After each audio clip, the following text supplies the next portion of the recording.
Okay, good morning. Morning.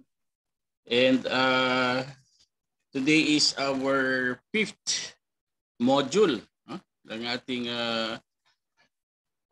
mandatory safety seminar for workers. So our fifth module is workplace emergency preparedness.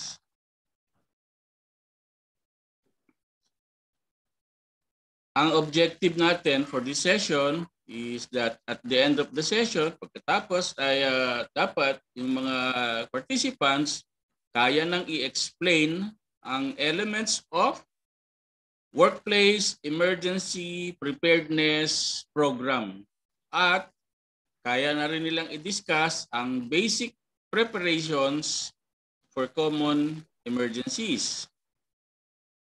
Ano ba ang mga halimbawa ng emergencies?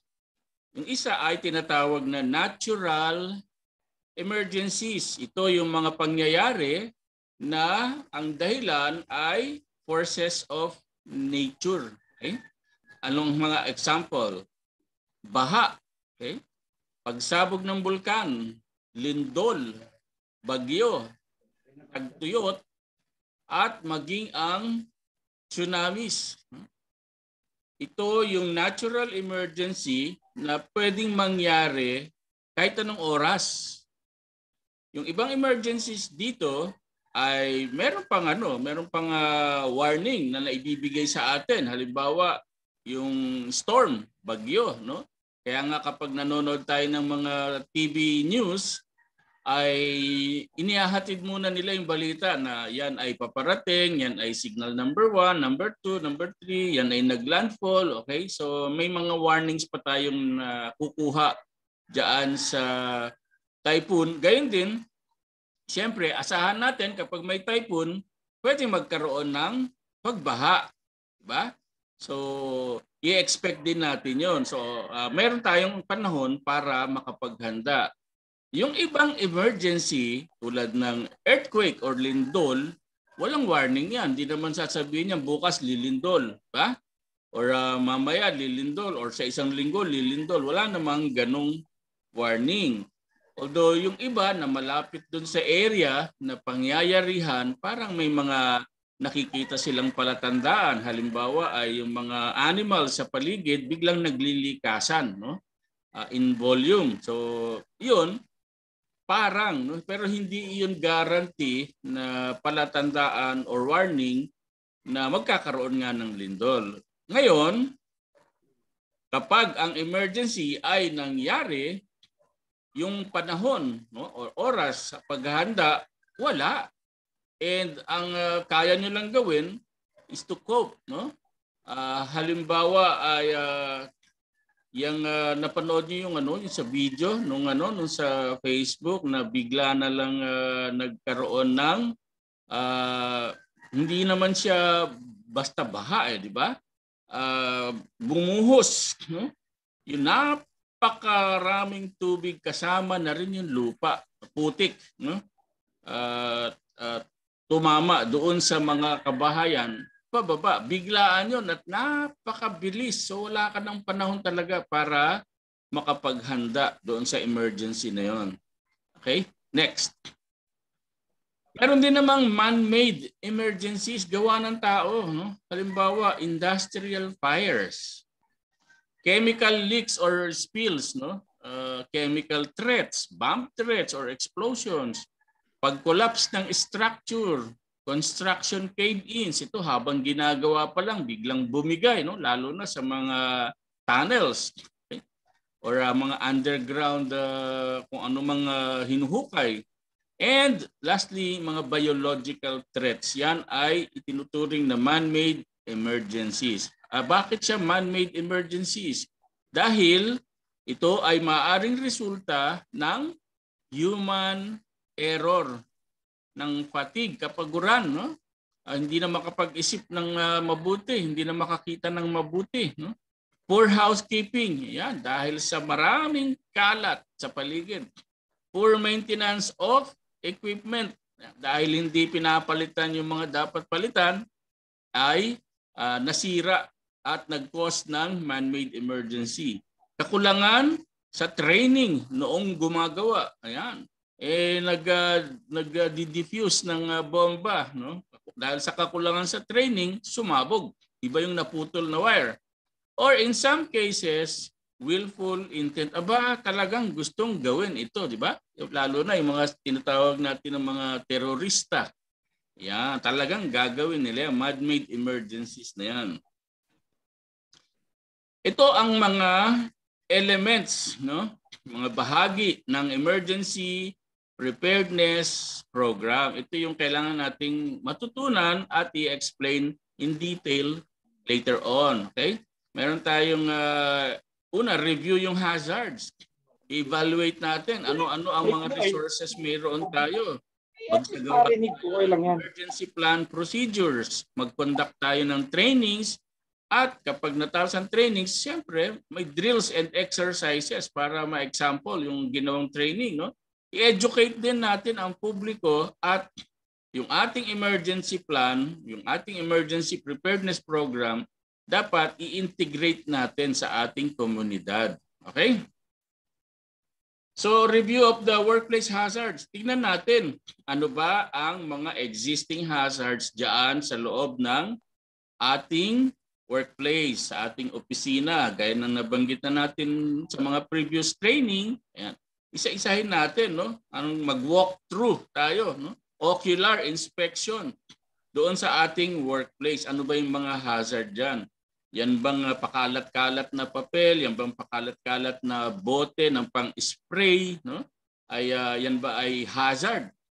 Okay, yung mga nakakalat na plugs, no? Wirings, baka may matisod. Yung may mga laging nababasang area. Okay? At mga nakaharang doon sa mga emergency exits. Yan ay mga hazards. Okay, so tignan natin ano yung mga existing hazards. At pangalawa, types of potential hazards. Potential, maaring maging hazard. Tignan din natin yung mga yan. Okay? And the number of people or things na ma-expose doon sa hazard and its adverse consequence. Diba? So yan yung risk. Diba? Ano yung risk? Yung potential at saka yung severity. Right? Evaluate din natin anong mga resources mayroon tayo, right? So sa material resources, meron ba tayong equipment for emergency? Meron ba tayong supplies in case of emergency? Example sa equipment, meron ba tayong fire extinguisher, no? In case of fire? At meron ba tayong first aid kit at supplies in case of emergency? And pangalawa, bukod sa material resources, siyempre dapat yung human resources. Dapat yung ating mga staff ay mayroong either expert or mayroong nakapag-train. Okay? So expert saan? Sa first aid. Yan. Kaya inahanapan tayo ng DOLE, bawat company mayroong first aid staff. Alright? So kung wala man, ay dapat maka-attend siya ng training. Okay? So sa atin ay mabuti na lang meron na tayong certified first aider. Okay? Kaya nagko-comply tayo doon sa requirements ng DOLE. Pero magdadagdag pa rin tayo as much as possible para kung absent yung ating first aider, meron ding karelyebo, di ba?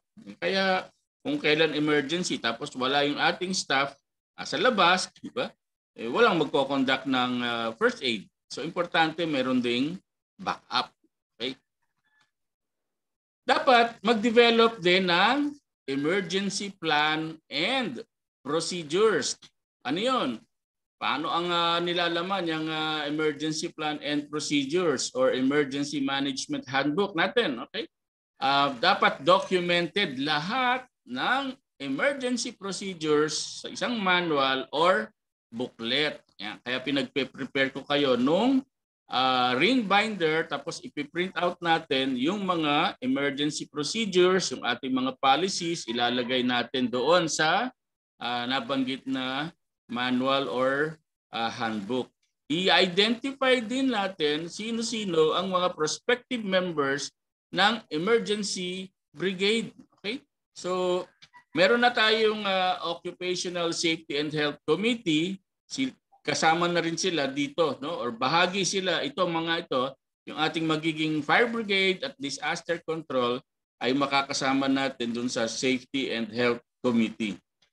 Magbigay din tayo ng specialized trainings sa mga members ng emergency brigades. Alright? Dito, dahil tayo ay nasa isang building, maaari tayong makipag-ugnayan sa ating building administrator dahil sila din naman ang pangunahin na responsable dito sa mga fire training, yung fire drills na earthquake drills na isinasagawa sa ating building. Magsagawa rin tayo ng training sa information on different types of emergencies. Nabanggit na yan kanina at ito yung ginagawa natin ngayon. Nagbibigay tayo ng information sa iba't ibang uri ng emergencies. Magsagawa rin tayo ng training sa good housekeeping and 5S. Ito ay na-discuss naman natin noong mga nakaraang araw at diniscuss natin yung sort, diba? Arrange, clean, standard at sustain. So yung apat na habit ay yung apat na proseso tapos gawin nating habit. Daily gagawin natin. Right? Fire prevention and control methods. Okay? Ito yung paggamit naman ng ating fire extinguisher. So dapat may marunong gumamit noong fire extinguisher. Baka mamaya panahon ng sunog, biglang nagkasunog, walang marunong gumamit. No? Pindot ng pindot, hindi pala inaalis yung pin. Alright? Tapos, napakalayo, hindi umaabot yung fire extinguisher doon sa apoy. Okay? Tapos, inubos na yung laman, walang nangyari kasi hindi marunong gumamit. Alright? So, yan ang kailangan maibigay din natin na training. And ano-ano ang uri ng portable fire extinguishers? At di ba meron kayo nakikita na may red, merong green, merong blue, yung color, di ba? So, base dito sa napag-aralan din natin previously, yung color coding nung kung anong uri ng para saan yung bawat color code na yon ng fire extinguisher. Hazardous materials characteristics. So kapag may hazardous materials sa ating lugar, sa ating workplace, dapat kabisado natin ano ang characteristics niyan, okay? And panghuli, ito yung diniscuss natin nung nakaraan, yung ating HIRAC, ating risk assessment. All right? Questions?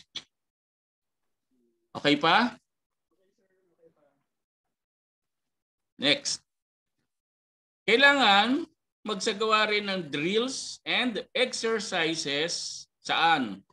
Sa emergency reporting procedures. Kaya diyan sa ating office, mayroon tayong listahan ng mga emergency numbers na nakapost, ano, ang fire department, ang police, ang Department of Health, okay?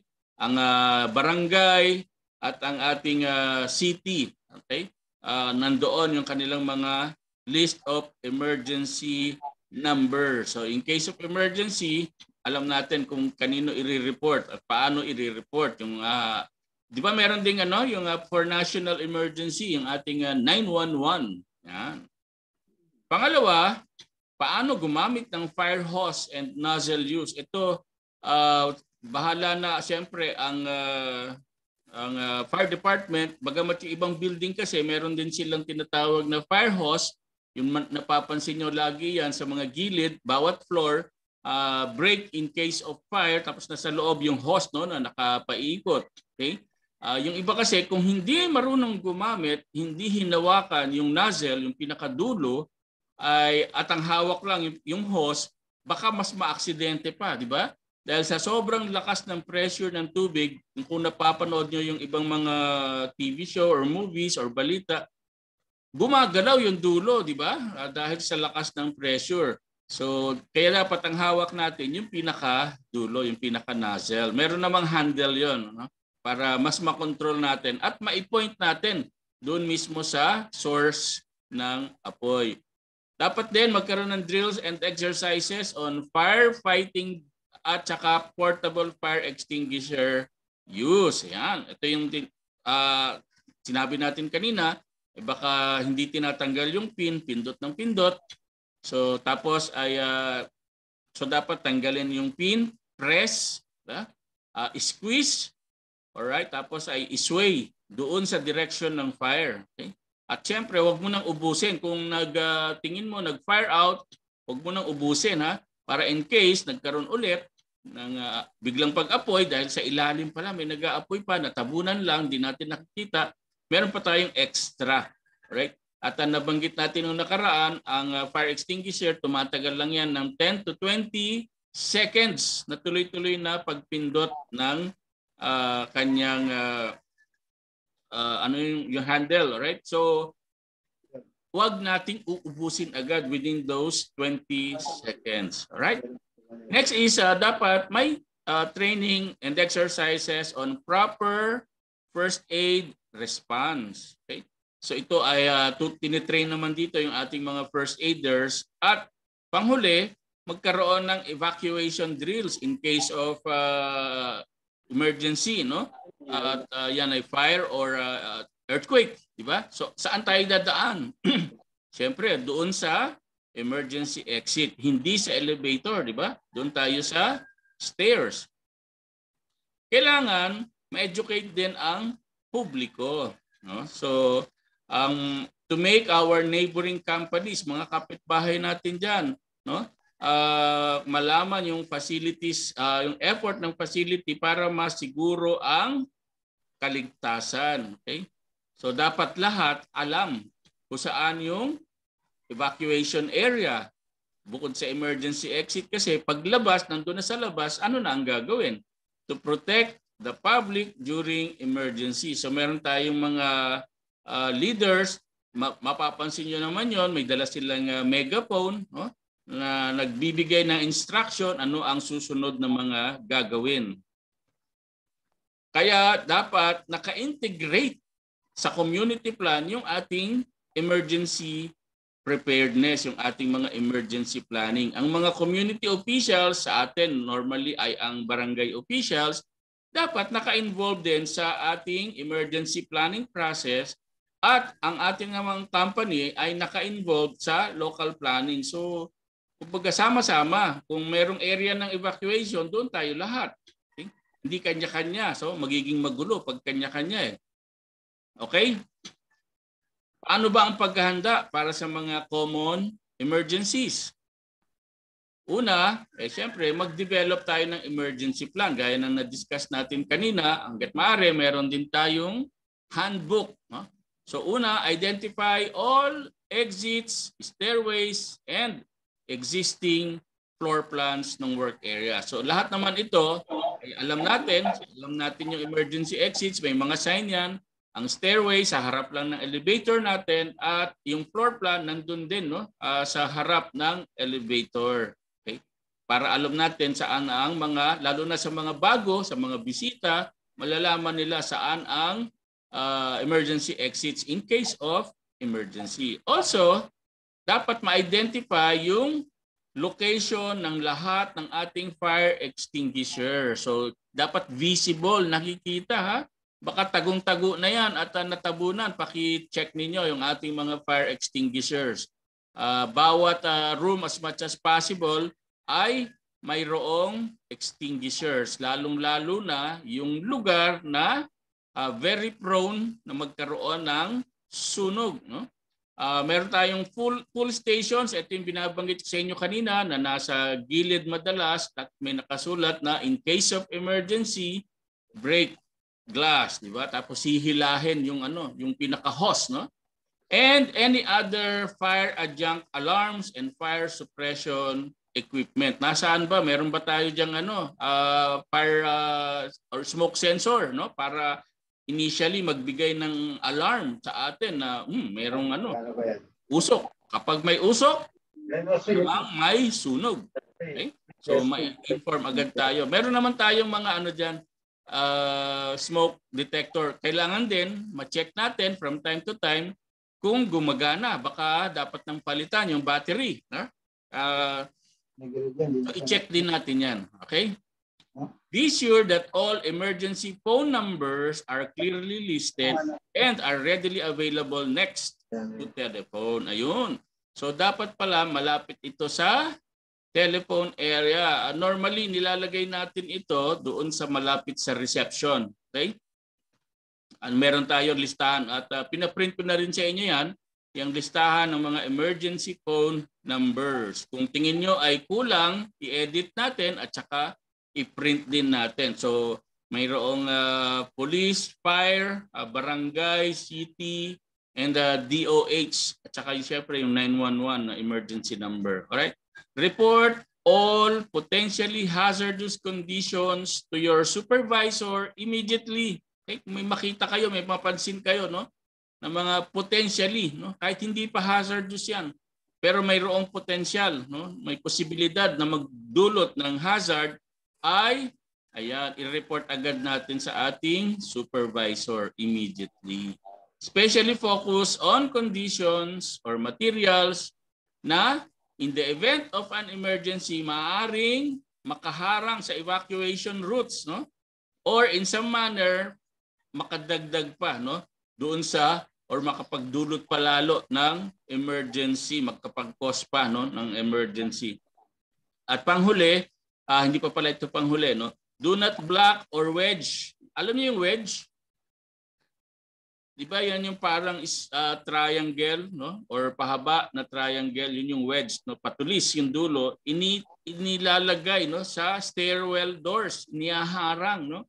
So, wag daw natin ibablock or lagyan ng wedge yung mga stairwell doors in the open position at anytime. Wag daw natin gagawin yan. Okay? Kasi hindi naman natin alam kailan mangyayari ang emergency. Establish then a meeting point. Ito, no? Madalas, syempre, hindi sa loob ng building gagawin yan. Yung meeting point na yan or safe refuge area away from the building. Di ba? So dapat malayo sa building and other hazards such as overhead power lines. Yan sa labas baka meron diyang mga yung power transformers na mapapansin natin. Lalong huwag tayo doon sa lugar na yon. Dapat isang malaking open area. Dati ay diyan sa open area yung parking diyan Ngayon ay kaso ginawaan na ng steel parking. So kailangan makapaghanap ng mas malaking open area. No? Normally, parking area sa ating lugar kasi puro tayo building. Okay? At mag-assign ng somebody magiging responsible para bilangin, no? Account all employees in the event of an emergency para masiguro walang nawawala. Okay? Walang naiwan. Baka may mga naiwan. Hindi napapansin kasi naka-headphone. Okay? Or naka-earphone. No? Maingay yung kanyang headset. Hindi niya narinig yung emergency na nangyayari. Lahat nataranta, kanya-kanyang takbo, siya naiwan. Okay? So dapat mayroong isa na ating emergency preparedness staff na bilangin. Normally ito, ating mga supervisors, kanya-kanya kayo. Ilan ba yung staff ninyo? At kumpleto ba? Kasi hindi naman kaya ng isang tao lang yan na bilangin lahat. Alright? So may group leaders yung ating mga supervisors. Okay? Identify first aid attendants. Na-identify naman na natin sa ating company. No? Inform and train all personnel on the established and agreed upon means of reporting a medical emergency. So ito ay gagawa natin ng yung ating procedure at gagawin nating memo, okay? Para lahat ay mabigyan ng kaalaman at pirmahan nila na sila ay na-inform, okay? Sa ating established, no? At agreed upon na reporting. Test your plan to make sure that it works. Ito yung training, ito yung simulation, ito yung drill, okay? Para masiguro na yung ating plano ay gumagana. Okay, questions? Okay lang? Okay. Nakamute yata kayo. In case of fire, ano ang gagawin? i-activate yung mga alarms diyan sa labas sa may ating hallway. Ayan, nandiyan yung fire alarm. Okay? Stay calm and do not panic. Baka may nagsisisigaw na dyan at natataranta, at takbo ng takbo, no? Hindi alam kung saan pupunta. Alert others in your area. Kapag kayo yung nakakita, kayo yung nakapansin, usok pa lang, no? Huwag nyo na antayin maging fire, i-alert agad yung mga kasamahan. Evacuate as directed by your supervisor to your designated evacuation area. Okay? So, ano yan? Lalabas tayo ng building. Dadaan tayo dun sa stairways. Walk, do not run. Okay? Okay, magmadali. Okay? Kasi kapag tumakbo, mas nagdudulot ng aksidente. Okay? Kung kalma lang, di ba? Hindi nagpapanik, lakad lang. Okay? And manatili sa evacuation area until the supervisor has accounted for everyone and you have been instructed otherwise. Yan. Kaya nabanggit natin kanina, yung inyong supervisor ang responsable para alamin kung kumpleto na ang kanyang mga grupo. Alright? Never use, wag niyong gagamitin ng elevator during a fire kasi baka matrap kayo dyan, no? Wag na kayo mag-take chances, no? Although mas mabilis yan para makababa, pero hindi sigurado naman na makakababa kayo, no? In case of emergency, lalo na ng fire or earthquake. Laging gagamitin ang ating hagdanan. Okay? And if there is smoke in the room, stay low. Yeah. Dapat pala manatili, huwag kayong tatayo. Okay? Kapag meron na kayong napansin na usok, makapal na usok sa ating mga workplace area, bakit kayo dapat magstay low? Because yung hangin ay mas malamig at mas malinis doon sa mas malapit sa sahig. Okay?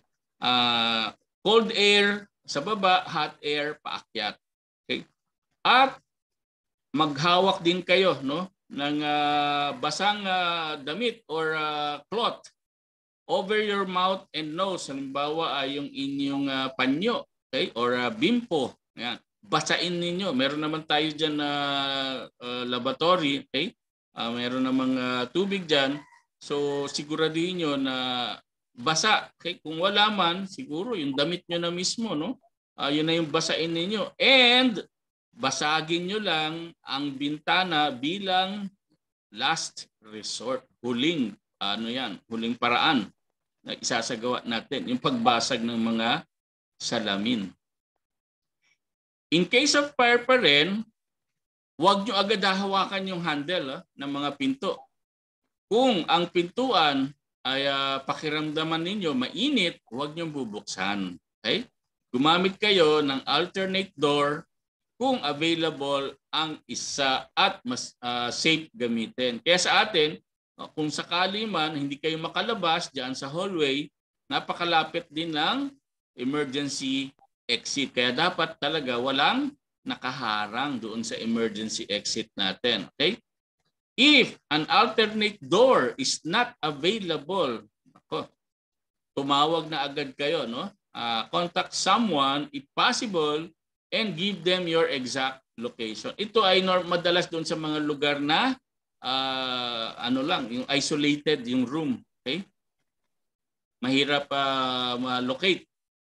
At iisa lang yung entrance at exit, okay? Walang emergency exit. Ayan.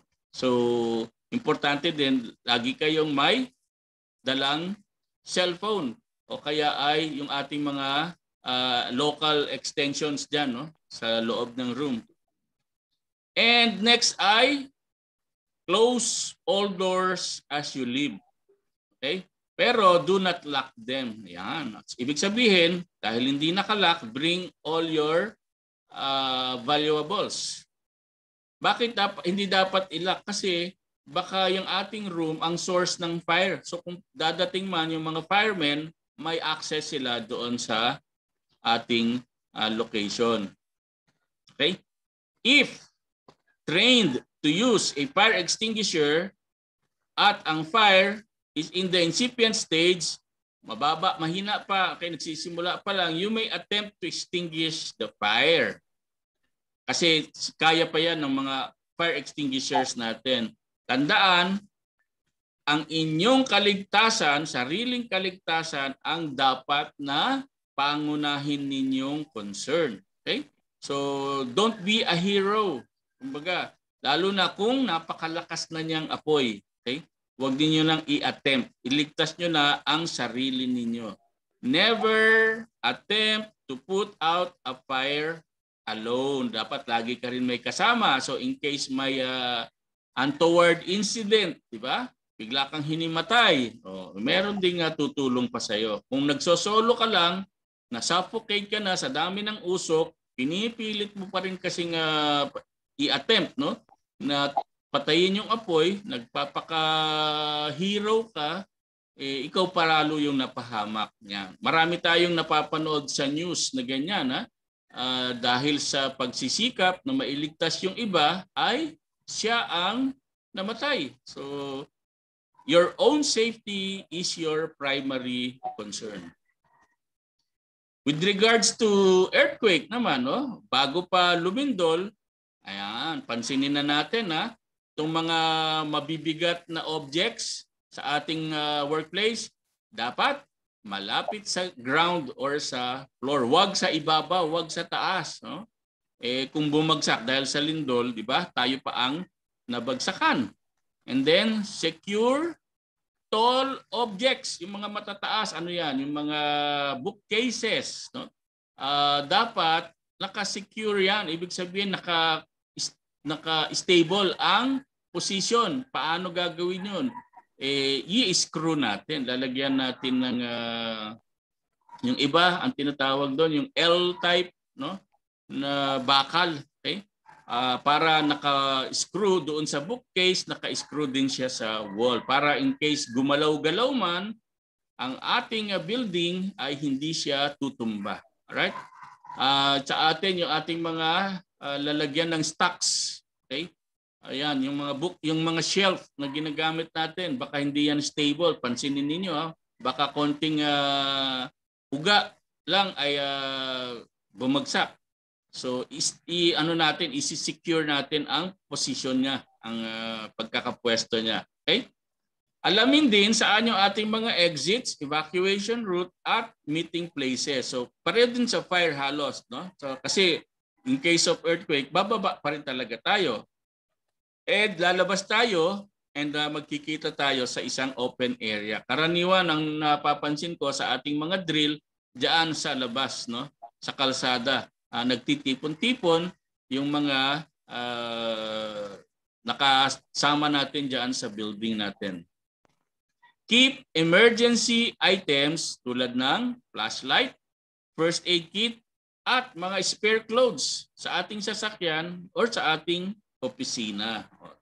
Magdala rin pala kayo, maglagay din kayo ng mga ano dyan, at least ay 2 o 3 mga damit ninyo, no? Pamalit. Yan. Para in case of emergency, meron tayong nagagamit. Ito yung example na binabanggit ko sa inyo kanina, yung bookshelf, lalagyan ng bracket, yung L-type na bracket. No? And doon sa loob din, okay? Interior brackets, tapos naka-screw yung bookcase or yung shelf doon mismo sa wall. Pero sa atin ay okay na yung mga brackets na yan. No? Hindi na kailangan mag-screw pa doon sa loob. Okay?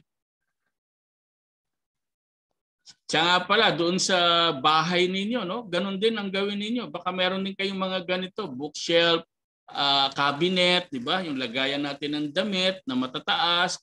Baka hindi yan nakasecure, tapos nakatapat sa kama, natutulog tayo, nagkaroon ng earthquake, bumagsak sa atin. No? So yan yung mga emergency na dapat nating maiwasan sa pamamagitan ng pagsisecure nitong mga matataas na bagay. No? Na maaaring bumagsak in case of earthquake. Okay, gets nyo? Next. In case of earthquake pa rin, duck, no? Yumuko sa ilalim ng isang bagay na sturdy, matibay, no? And then cover your head. Yung ating mga kamay nakatakip doon sa ating ulo. Okay? Kaya makikita niyo yan later sa picture. Stay away from windows. Bakit? Kasi pagka nag-earthquake, baka makompress, no? Yung wall ay mabasag at magtalsikan yung mga glass diyan sa windows.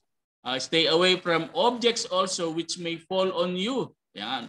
So kaya pinapa-secure natin ito, no? Mga objects na nasa ibabaw. Do not dash for stairway exits. Huwag kayo magmadali na tumakbo, lumabas, papunta doon sa stairways. At do not use elevators. Kaya ng sa fire, huwag naggagamitin din ang elevators. Okay? Kung kayo ay nasa loob ng building, manatili sa loob until directed otherwise. So, antayin natin yung instructions ng mga building administrator, okay? Ng mga firemen or police na nandiyan sa atin na nag-respond kung ano ang instruction nila. Do not be surprised if the electricity goes out. So posibleng mag-brown out din, no, in case of earthquake. Dahil ito ay common. Pinapatay na mismo rin ng ating electric provider ang electricity sa area na may emergency para maiwasan ang electrocution, no, makuryente. Kasi baka may mga maputol na kawad ng kuryente. At may mga matamaan, makuryente pa. Nangyayari na yan before, kaya automatic kapag may emergency situation, flood, earthquake, fire, pinapatay nila ang kuryente sa area. Alright? If an evacuation is necessary, kung kailangan talaga, no, na mag-evacuate, sumunod tayo sa mga in-establish, inilatag na mga ruta at gayon din yung mga procedures. Okay? Kung kayo naman ay nasa labas, manatili kayo dyan sa open area. Okay? So maganda dyan sa mga parking area kasi yan ang mga open area sa ating lugar. No? Sa park, pwede rin. Alright? Meron pa tayong park nga pala dyan sa ating area. No? Doon kayo magstay which is clear from hazards. Okay? Siyempre, wag tayo doon sa may area kasi doon na maraming puno. Iwas din tayo doon. Baka bumagsak yung puno, mabagsakan din tayo. Okay? So doon tayo sa isang open area lang. Meron pa dyan, katabi niyang parking building na ginawa. Kung tumigil na yung pagnginig, no, dahil sa earthquake, huwag agad babalik sa building. Okay? Kasi bakit? Merong tinatawag ng mga aftershocks at di rin natin alam kung kailan mangyayari yun. No? At ang mga employees or workers dapat manatili doon sa isang safe area until na sila ay masabihan ng mga appropriate authority na umalis na doon sa safe area at bumalik na sa kanilang workplace. Okay, so antayin natin ang instructions ng mga barangay authority, ng mga police or fire officers kung ano ang magiging instructions nila sa atin. Alright? Pagkatapos naman ng earthquake, ayan, dapat maging handa pa rin tayo sa posibleng mga aftershocks. Pero wag pa rin tayong magpapanik. Stay calm pa rin tayo, no? Di ba napapansin din natin itong mga nakakaraan yung pagkilos ng bulkan, no? Nag-create din 'yon ng earthquake and mayroon din tayong nararamdaman ng mga aftershocks, okay? So check for injured persons, tingnan natin baka may mga kasama tayo na na-injure, okay? At tulungan natin siyempre kung kailangan. Kung tayo naman ay nasa loob, ang ating supervisor ay maaaring mag-initiate ng evacuation. At palitan natin ang mga telephone handset kung ito ay natanggal sa hook or bumagsak sa table, no? And lastly, use telephones for emergency calls only. For emergency lang. Baka gamitin nyo pa ang telephone para sa pakipagkwentuhan. Kailangan gamitin ng ating mga ibang tao yung line. Okay? Hindi sila makagamit dahil busy. Okay? Limited lang yung ating outgoing at incoming lines. Gamitin lamang for emergency only. Okay? Ito yung sinasabi natin na duck, yuyuko, then sa ilalim ng isang sturdy, let's say table na matibay, wag naman yung walang katibay-tibay yung ating pipiliin, and cover our head. Okay? Ito, hinawakan na rin niya yung table para hindi gumalaw at hindi lumayo. Baka nandyan siya, biglang tumalsik naman yung table, nawalan din siya ng cover. Okay? So yan yung proper way of duck, the cover and hold. Alright? In case of chemical spill naman, alright? Paano ba yung chemical spill? So, stay clear, lumayo tayo doon sa spill, sa mga natapon, okay? And babalaan natin yung iba na nandoon sa immediate area na sa nangyayaring emergency or potential danger. Kung ang persons are injured, no, nasaktan, magbigay muna ng first aid kung ikaw or another individual ay naturuan na gawin ito. However, do not put yourself at risk. Okay? So lagi, di ba? Save yourself first. Assess the situation. Suriin natin ang sitwasyon at alamin natin kung ito ba ay emergency.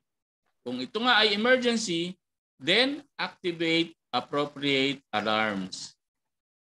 Get appropriate SDS or safety data sheet and have it available for the responders. Kung sakaling doon ito sa area natin, alam natin kung ano yung nag-spill na chemical, yung natapon, kunin natin yung SDS nito or safety data sheet at ibigay natin sa mga emergency responders para alam nila kung ano ang gagawin, no? Base doon sa data na nakalagay doon sa SDS. If an evacuation is required, evacuate as directed by your supervisor to your designated evacuation area. Okay? So walk, again, do not run. Pansinin nyo, pareho yan. Kung in case of fire or in case of earthquake, remain in the evacuation area until the supervisor has accounted for everyone and you have been instructed otherwise. Alright?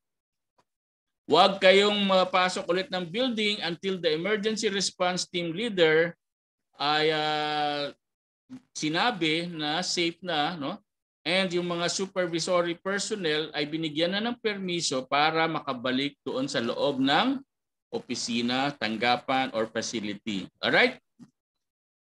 So ito naman, wala naman sa ating building yata ng ganito eh, no? Itong chemical spill. Pero doon sa iba, nako, doon mismo minamanufacture, no? Nandun mismo yung mga chemical supplies na yan. So mag-iingat kapag ka nangyari yan. In case naman of severe weather, matinding panahon, no? Monitor the local government weather service for announcements, including warnings and any other information provided by officials tulad ng appropriate actions in the event of an emergency. Kaya di ba nakatutok tayo eh kapag ka mayroon ng paparating na bagyo, dapat nakatutok tayo sa balita, okay? Sa iba naman, kung may internet access dun sa ating mobile phone, mayroong application for weather monitoring, no? Kaya updated lagi. Alam nyo kung nag-change, no? Kung from one signal to another, no? Ibig sabihin papatindi ng papatindi. Ayan. Eh kung tayo naman ay malapit din doon sa isang ilog na bumabaha, no? Tuwing malakas ang ulan, ayan, i-monitor din natin, no? Naka-monitor tayo sa mga news sa ating local government weather service sa ating mga barangay, all right? Aralin din natin yung pag-aralan natin ng history ng flooding sa ating lugar. Lagi bang pagka ganyang tag-ulan bumabaha ba sa atin? Expect na natin na babaha ulit. All right? Pero minsan, di ba? Sasabihin na lang ng iba, 20 years na kami dito, hindi pa bumaha ng ganito, no? First time na bumaha ng ganito, all right? So there's always a first time. Kaya kapag ka malakas ang ulan, ay mag-ready na agad, iakyat na agad yung mga gamit sa ground floor kung mayroon pang pag-aakyatan, di ba? And kasi nagbabago rin yan, yung pagbaha dahil sa halimbawa nagkaroon ng construction sa inyong paligid, nagtayo ng malalaking building, di ba? Nawala yung daanan ng tubig. So maghahanap yun ng daanan kung saan ang pinakamababa, doon pupunta. Eh kung kayo yung nakapwesto sa pinakamababa, ay nako, sorry, no? May mga ganyang pangyayari kasi na noon hindi naman, eh kaso nagkaroon ng mga illegal settlers doon sa area at doon mismo, no, sa ilog nagtayuan ng mga bahay sa gilid. Yan. So nawala, nadagdagan yung mga basura na tumatabon doon sa ilog. So lumiit yung daluyan ng tubig, eh mas malakas ang buhos ng tubig. So maghahanap ng ibang alternative na dadaanan ang tubig mapupunta sa inyong lugar. Kaya sabihin nyo, eh first time na nangyari sa amin na bumaha. Kasi nga ganun, no? May mga environmental changes. Okay? So if possible, eh sikapin ninyo na alamin, no, yung elevation, yung taas ng inyong lugar kung ano in connection or in relation to yan mga ilog, mga dams or streams of water. Yan yung nabanggit ko sa inyo kanina, di ba? Inspect areas in your facility subject to flooding. Madalas bang yung area nyo na yan ay binabahanga, no? Identify niyo yung records, equipment na maaring alisin, no? At ilagay sa higher location, mga sasakyan, mga equipment. Make plans to move records and equipment in case of flood. Importanteng record dito yung mga ginagamit natin sa ating pagninegosyo. Okay? Kaya dapat ano yon, naka-box sama-sama, madaling bitbitin. Pero sa atin, mas maganda yung ginagawa natin, ini-scan na natin yung documents, upload sa server, okay, or sa internet. At yun ang magsisilbing kopya natin ng ating mga transaction records. So wala na tayong masyadong bibit-bitin kasi in case of emergency, may kopya naman tayo. Right? Kaya importante yan na updated kayo. Yung ating mga ini-scan na mga invoice, receipts, etc. No? Yung ating mga business records. Identify the community's evacuation routes. Okay? At alamin kung saan ang higher ground in case of magkaroon ng flood. Sa atin naman, sa ating location, historically hindi naman bumabaha ng napakataas, okay? Pero nangyari na, no? 'Di ba, yung napakalakas na bagyo si Undoy ay bumaha diyan sa mga kakalsadahan, pero hindi naman napakataas, okay? And be prepared to evacuate to designated safe areas, right? So kapag masama ang panahon, ayan, tandaan natin itong mga to and keep a portable radio. Okay? So yung mga bagong cellphones ngayon, meron naman na yung radio pero FM nga lang. No? Importante AM radio. Flashlights, whistle, okay? Para madali kayong malocate, no? At madali kayong madinig ng mga kasamahan ninyo. No? Yan yung mga palatandaan nasaan ang leader. Spare batteries and other emergency supplies. Maganda yung mga solar charger, okay? At rechargeable batteries, okay? Wag na yung di AAA or AA. Kapag ka na drain, wala na, hindi mo na ma-recharge. Okay? And kung sakali na magkaroon ng baha, okay? Kung kayo ay nasa loob, turn off main electrical power. Yan. Wag na nating antayin yung Meralco na magputol ng kuryente, no? Kahit tayo mismo doon sa ating lugar ay buksan natin, ay i-cut natin yung power. Ayan, ako naman muntik na mag-cut ng power. Okay. Follow the established evacuation procedures for the facility. Make plans for assisting employees who may need transportation. So, meron naman tayong mga service dyan, no? Mga L300. Kaya no problem naman tayo dito kung sakaling mayroong kailangang dalahin sa hospitals. No? If you are outside, wag na kayong mag-attempt na tumawid, no? Doon sa flooded area kung kayo man ay nasa lugar na binabaha. Kasi yung rush ng tubig, no? Yung agos, napakalakas niya. Nakala nyo, pag tinignan nyo, parang simple lang, no? Pero napakalakas niyan. Kung napapanood nyo yung mga video ng mga pagbaha, tinatangay maski yung sasakyan, maski yung mga truck, di ba? So ibig sabihin kahit tao kayang tangayin. So wag na nating pilitin na makatawid doon sa ganyan na dinadaanan ng malakas na tubig dahil pwede po tayong tangayin. If you are in your car, nandiyan kayo sa sasakyan, wag na rin ninyong pilitin na mag-drive through doon sa flood waters. May mga video na rin tayong napanood na ganyan na pinilit tawirin kasi may kalsada naman talaga doon. Unfortunately, umapaw ang tubig. Pinilit pa rin niya makatawid. Ayun, tinangay siya at lalo pang nagka-problema, no? Kung ang inyo namang sasakyan ay tumirik, no? At tumataas ang tubig, iwanan niyo na lang. Yan. Kasi baka pati kayo makasama doon sa lulubog. Okay? Intindihan? Yes, sir. Next. Ito ang mga dapat nating ihanda ng mga emergency kit essentials sa ating office. Tingnan niyo kung merong wala ay discuss natin sa ating supervisor para makapag-request tayo na makapag-stock up nito. Okay? Bottled water. Meron naman tayo diyan mga water dispenser at saka yung malalaking gallons. Hindi lang gallons, 8 gallons yata yun, isang gano'n, no? Mga lalagyan ng tubig, so okay tayo dyan.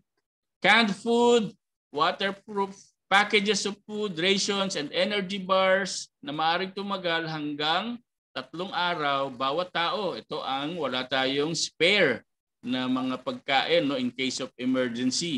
Pero alam ko marami nagtitinda dyan eh. So may mga dalang pagkain yan.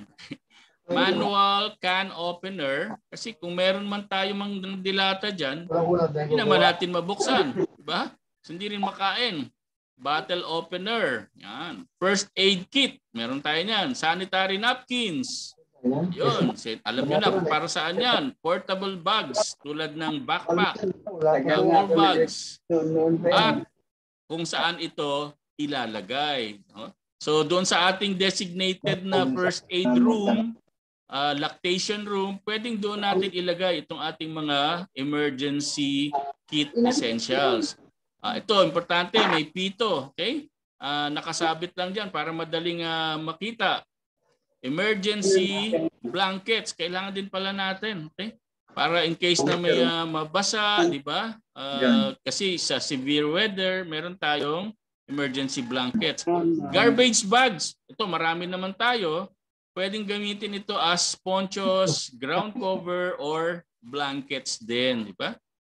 Toilet paper. Ito naman tayo dyan. Waterproof matches or lighter. Mga nagyoyosi naman dyan. Pero maganda yung sa nakalagay mismo sa ating emergency kit. Do not use matches or lighter kung may naaamoy kayong gas. So baka lalong mag-ignite. Right? So in case of emergency lang talaga natin gagamitin yan. Huwag na match kasi baka mag-moist pa. Hindi rin mapakinabangan. Mas maganda pa lighter. Yan yung isama natin sa ating emergency kit. Glow sticks. Yan. In case na brown out kasi, meron tayong source ng ilaw na pwede nating magamit. Yung mga glow sticks na yan. Iilaw naman yan kapag binali, di ba? Or binrake. Basic utensils. At as much as possible, meron din. Yung mga, kahit yung mga disposable, di ba? Pang party-party, yung ating mga spoon and fork na plastic at saka yung paper plate para in case of emergency, makakakain ng maayos. Di ba? Swiss Army knife, ayan, all-in-one na tools. Ayan, plastic plates and cups, dust mask. So yung ating N95 na face mask, okay yan. So kailangan may stock tayo sa ating emergency kit essentials. Okay? Working gloves, wrench, mas maganda kung adjustable para in case mayroong kailangan na buksan, di ba? May gamit, may tools. List of local emergency centers. So ito ay nakapaskel dyan sa ating glass door. Water purification chemicals and or small container of bleach with an eyedropper. In case mawalan ng tubig, kailangan mangolekta lang tayo ng tubig ulan, meron pa rin tayong purification chemicals. Di ba? Mga tablet style lang yan ilalagay sa lalagyan ng tubig para ma-bleach or safe naman yon. Is a low concentration of normally chlorine. Flashlight with batteries. Mas maganda yung rechargeable. Radio with batteries. Extra batteries in waterproof bag. A map of the region. Okay, so city map or barangay map. Fire extinguisher, meron tayo. Pencil and paper na nakalagay sa waterproof bag in case kailangan nating maggawa ng note at iiwan natin dun sa mga para yung mga dadating, alam nila kung saan tayo nagsipagpunta. Alright? So marami, no? Itong laman ng ating emergency kit. At itong emergency kit na ito, pwede nyo rin gawin to sa inyong bahay. Okay? Gayahin ninyo, magkaroon kayo ng emergency kit sa bahay ninyo. Ito ang mga possible na laman. Okay? Para pag nagkaroon din ng emergency, wala kayo sa workplace, nandun kayo sa bahay, pwede nyo rin gawin lahat yung mga yan. Ang tawag nila minsan dyan ay go bag. Okay? Nandun yung mga laman na nagagamitin natin for emergency, nakalagay na sa backpack para in case of emergency, hindi mo nahahalukayin, hindi mo nahahanapin isa-isa. Basta nandun na sa backpack na yon. At lagyan nyo ng label, go bag, go bag kit, emergency kit, emergency bag. Okay? Para kahit yung mga anak nyo ay alam kung nasaan yon at alam nila kung bibit-bitin. Okay? So, bakit hindi ito na say evacuation drill? Ano ang purpose? Yan, to familiarize, train, and rehearse the occupants, yung mga employees, no, yung mga visitors, ng kung ano ang evacuation procedures para order and control ay mapanatili in case of emergency. Kaya nagsasagawa ng evacuation drill, di ba, sa ating building. Para din ma-determine kung ang emergency escape facility ay sapat para sa isang maayos na evacuation para sa lahat ng building occupants. Okay? So nandyan to sa harap ng elevator, itong evacuation map. Okay. So pag tinignan niyo, ayan, you are here. Tapos may fire extinguisher doon, may fire extinguisher dito, etc. At ang emergency exit ay nandoon, marked din. So sa loob ng ating office, maganda na maigawaan din natin ng ganito. Nasaan ang mga fire extinguishers at nasaan ang emergency exit. Okay? Ipopost natin yan malapit doon sa emergency exit. So hope for the best. Umasa tayo na laging maganda, no? Ang ating panahon na walang mga emergency mangyari, pero kailangan maging handa tayo sa maaring worst na mangyari sa ating buhay. O example, yung MRT3 na yan na lumagpas, no? Nawala ng brake, dire-diretso dun sa dulo ng station. Yan, napakalaking emergency niyan. Kung tayo yung pasahero, siyempre hindi naman natin inaasahan yan, di ba? Na mangyayari. Yung mga pagbagsak ng mga construction workers. Ayan. So, prepared tayo dapat sa mga worst. Okay? So, dapat nating tandaan, every workplace dapat nakaprepare for different types of emergencies na maaaring mangyari. Emergency preparedness program dapat ay maibahagi, mai-communicate sa lahat ng workers, and conduct ng fire drill, earthquake drill should be at least twice a year. Ito ginagawa naman natin, ginagawa ng ating building admin. Alright? May question kayo? Wala, sir.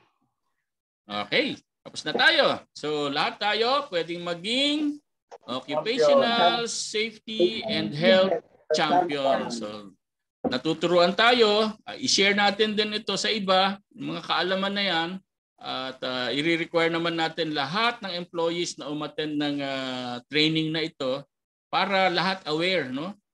Conscious sa safety palagi. Okay? So thank you very much and good morning again sa inyong lahat. Thank you, sir. Thank you, sir. Good morning. Morning po. Morning. Patay ko mata, sir. Kape-kape muna. Yes, sir. Sir, off ko na to, ha? Ano yung safety sa kape? Hawakan nyo. Baka sobrang init. Sir, yung ano pala, Tapon. wala Ano tayong first aid kit. Parang wala yung first aid. Marge, yung first aid kit, check nyo kung meron na. Mag-request tayo. May mga nabibili naman I think maski dyan sa harap, sa may bookstore dyan, meron silang first aid kit eh. Sige Pero po, yung sir. listahan, oo, yung nabanggit ko kanina, i-share ko kay Marge para at na-share ko naman before, ulitin ko na lang para may ma-identify natin ano yung kailangan. Okay? Opo, sir. Thank you. you.